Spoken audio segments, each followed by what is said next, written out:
Bonjour, pasteur Onakaija Khouté, responsable de l'église évangélique Philadelphie, version numérique, appelée maintenant le petit troupeau.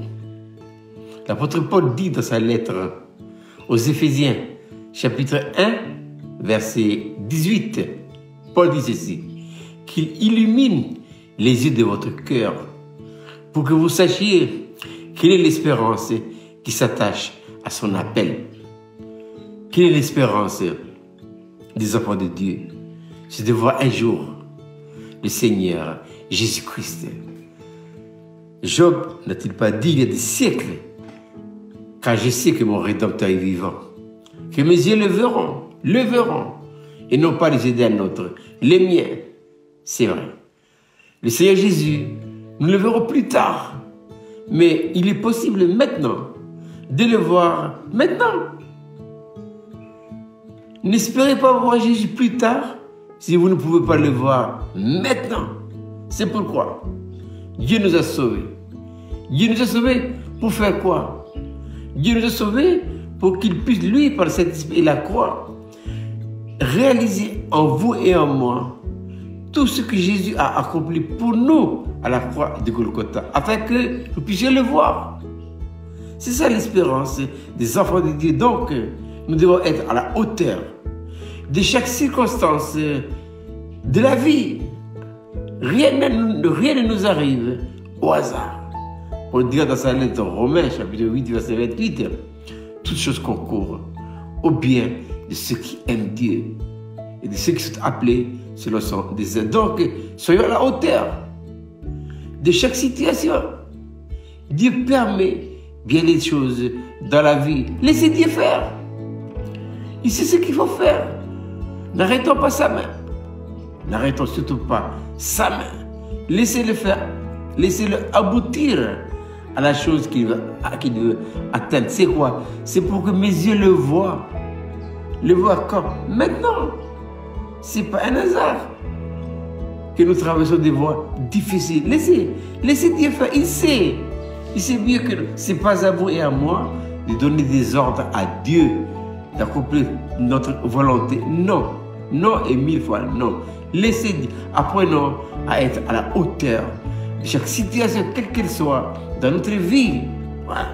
Dieu, il permet bien des choses de la vie. C'est pour l'apôtre Pierre dira, ne trouvez pas étrange d'être dans la fournaise. C'est votre part aux souffrances de Christ. Afin que quoi? Afin que nous puissions le voir. On le verra plus tard, oui, mais c'est impossible si on ne peut le voir maintenant. Et pour le voir maintenant, il faut accepter joyeusement chaque situation et chaque épreuve. Il ne faut pas être des entraves à la main de Dieu. Laissez. Et si on le laisse faire, eh bien, nous deviendrons entre ses bonnes mains, quoi?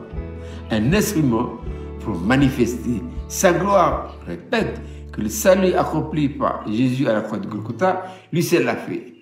Il l'a fait tout seul. Il n'a pas besoin de vous et de moi. Mais pour la réalisation de ce salut dans nos vies, il a besoin de vous et de moi.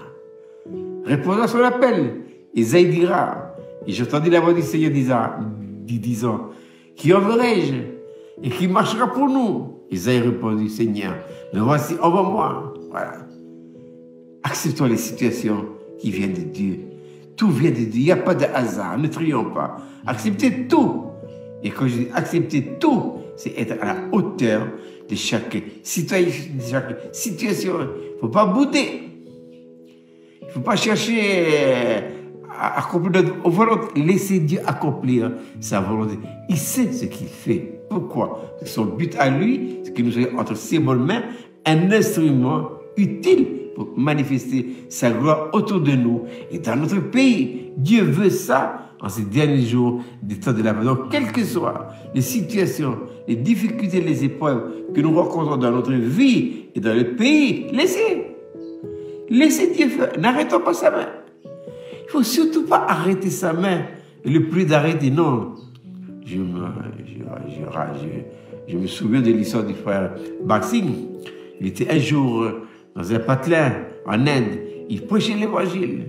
Voilà. Et d'un seul coup, ça y est, il y a eu un orage, il y a eu le vent qui souffle, et beaucoup de gens tombaient à terre. Alors, on disait qu'ils étaient possédés par des démons. Voilà. Alors, les gens ont dit, les collaborateurs du frère Barsing, les frères, il faut prier, il faut demander à Dieu d'arrêter la situation. Quelle est la réponse du frère Barsing? Le frère Barsing a dit, c'est pas moi qui a provoqué la situation. C'est qui? Et Dieu. Laissez Dieu faire.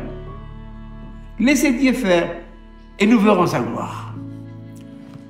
Ne posons pas nos mains impures dans l'œuvre de Dieu.